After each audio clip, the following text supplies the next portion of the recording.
এরা ভণ্ড, এরা ভণ্ড, এরা ভণ্ড। এদের যারা ভণ্ড বলে না তারাও ভণ্ড। তার মানে কি? তোমার মতো গাঞ্জা খামু, চুলের মধ্যে জট লাগামু, তোমার কারণে শাহজালালের বদনাম, তোমাদের কারণেই শাহ মাখদুমের বদনাম, তোমাদের কারণে শাহ আলীর বদনাম।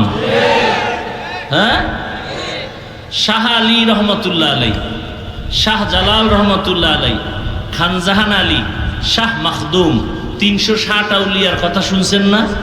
এরা ভাগ ভাগ হয়ে দেশে খেদমত করছেন। এরা সবাই ছিলেন আল্লাহওয়ালা।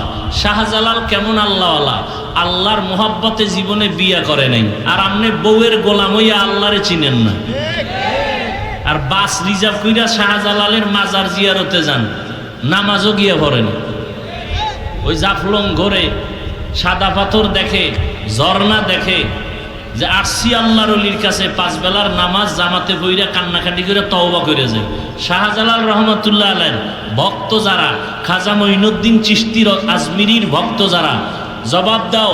শাহজালাল, শাহ পরান, শাহ মাখদুম, শাহ আলী, খানজাহান আলী, শাহ আমানত চট্টগ্রাম, খাজা মঈনুদ্দিন চিশতি আজমিরি, নিজামুদ্দিন আউলিয়া, একজনে দাঁড়ায় বলো তারা কি নামাজ পড়ে নাই? দাড়ি কাটছে? তোমার দাড়ি নেই কেন? তোমার নামাজ নেই কেন? বুঝা গেল তুমি মিথ্যা দাবিদার, ধোঁকাবাজ। তোমার কারণে শাহজালালের বদনাম, তোমাদের কারণেই শাহ মাখদুমের বদনাম, তোমাদের কারণে শাহ আলীর বদনাম। আল্লাহ হেদায়েত দান করুন। আমরা পীর আউলিয়ার বিরোধী। বাংলাদেশে পীর আউলিয়ার পক্ষে কথা বললো তা আমরা বলি কি বলি? যারা বলে ওলিয়া উলিয়া মানি না, এরা ভণ্ড, এরা ভণ্ড, এরা ভণ্ড। এদের যারা ভণ্ড বলে না তারাও ভণ্ড। তার মানে কি? তোমার মতো গাঞ্জা খামু, চুলের মধ্যে জট লাগামু? তাহলে ইবাদত মানে শুধু জিকির না, শুধু তেলাওয়াত না, শুধু নামাজ না, সব ইবাদত। দোকানওয়ালা দোকানে বসে আছো, এটাও ইবাদত। ব্যবসা করা ইবাদত। আমার নবী ব্যবসা করেছেন, সাহাবায়ে কেরাম ব্যবসা করেছেন, ইমামে আজম আবু হানিফা রাহমাতুল্লাহ আলাইহি ব্যবসা করেছেন। আল্লাহ কোরআনে পর্যন্ত বলেছেন আহাল্লাল্লাহুল বাইআ ওয়া হাররামার রিবা। ব্যবসা হালাল করেছি, সুদ আমি হারাম করেছি। ব্যবসা করো হালাল, দোকানটা খুলো, ডান পা দিয়া ঢুকো, বিসমিল্লাহ বলে তালাটা ধরো, যখন দোকান বন্ধ করে যাও বিসমিল্লাহ বলে বন্ধ করো, আর আল্লাহরে বলো আল্লাহ মেহেরবানি করে হেফাজত করো। দুনিয়ার যত বড় জালেম ডাকাত আসুক তোমার দোকানে চুরি করার জন্য, নবীর তরিকায় ব্যবসা করো, বিসমিল্লাহ বেশি বেশি বইলা কাজ করো। ওই ডাকাত আসবে ঠিকই হামলা করতে, জীবনে দোকানে ঢুকতে পারবে না। আল্লাহ ফেরেশতা পাঠাইয়া হেফাজত করবে। আল্লাহ হেদায়েত দান করুন। এবার বলবেন ওয়াজ করি নাই, গীবত করছি না? গীবত করা হালাল না হারাম? এটা আপনারা জানেন, হুজুরেরা জানে না। হ্যাঁ, জানার পরেও যদি হুজুর বলে, আপনার কলম ধরার সুযোগ নাই, কারণ হুজুর বুঝে শুনে বলছে। যেই বুঝটা হুজুরের আছে এটা আপনার নাই। আপনার বুঝ আছে গীবত হারাম, হুজুরের জ্ঞান আছে গীবত হারাম। হারাম 4 কারণে গীবত করা ওয়াজিব, গীবত না করলে গুনাহ হবে। এই খবর আপনার নাই, এটা হুজুরের আছে। ইসলামের নাম লাগায়া যারা মানুষের ধোঁকা দেয়, তাদের নাম ঠিকানা শুদ্ধ উম্মতকে সতর্ক করা, এটা গীবত হলেও সওয়াব। গীবত হলেও কি বুঝলেন? আমি পীর আউলিয়ার বিরুদ্ধে বলছি কি? শাহ আলীর বিরুদ্ধে বলছি, শাহ পরানের বিরুদ্ধে বলছি? এই উল্টাটা তাড়াতাড়ি বুঝে। তো মরাডারে মারো কেন, কয় লড়ে কেন?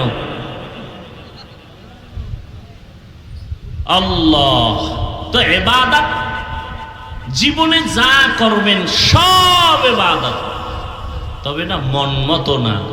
2টা শর্তের বিনিময়। কয় শর্ত? 1 শর্ত, আমি যা করব যা বলবো সব হবে আল্লাহর সন্তুষ্টির জন্য। 2য় শর্ত হলো আমি যা করব যা বলবো সব হবে মদিনাওয়ালা নবীর তরিকায়। নবীর তরিকায় ব্যবসা করেন, ইবাদত। নবীজির তরিকায় ঘুমাবেন, ইবাদত। নবীর তরিকায় বাথরুমে যাবেন, ইবাদত। নবীর তরিকায় চাকরি করেন, ইবাদত। নবীর তরিকায় লেখাপড়া করেন, ইবাদত। আর নবীর তরিকা বাদ দিয়া নামাজ পড়বেন, জাহান্নাম। একজনে মাগরিবের নামাজে দাঁড়াইয়া ফরজ 3 রাকাত না, চিন্তা করে বেজোর করে লাভ কি? আল্লাহরে আরো 2টা সেজদা বাড়াইয়া 4 রাকাত জোর বানাই। আল্লাহর জন্যই করছে, অন্য কারো জন্য না। আরো 1 রাকাত আল্লাহর জন্যই বাড়াইছে, মোহাব্বতে। হবে? পুরা নামাজ বাদ।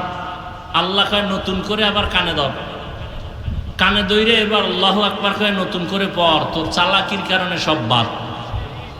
মুহাম্মদের তরিকার সামনে কারো কোনো যুক্তি চলবে?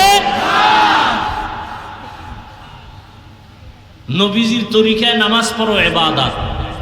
নবীর তরিকায় নামাজ পড়বা না, তাও সূর্য ডুবে উঠে ওই সময় নামাজ পড়া ইবাদত না না পড়া?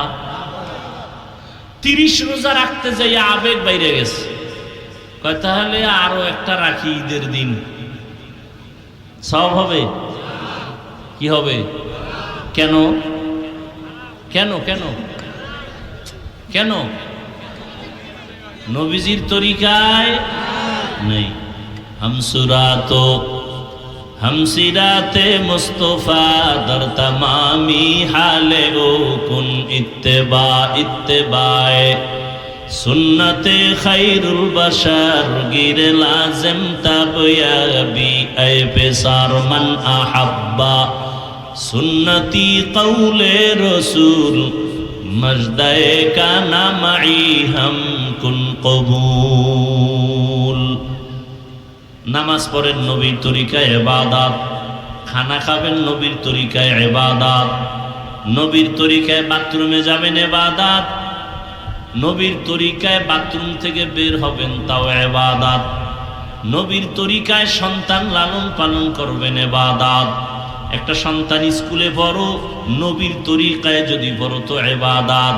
বলে নবীর তরিকায় ইংরেজি আবার পড়ে কেমনে? নবীর যুগে তো ইংরেজ ছিল না, অঙ্ক ছিল না, বাংলা ছিল না, ভূগোল ছিল না।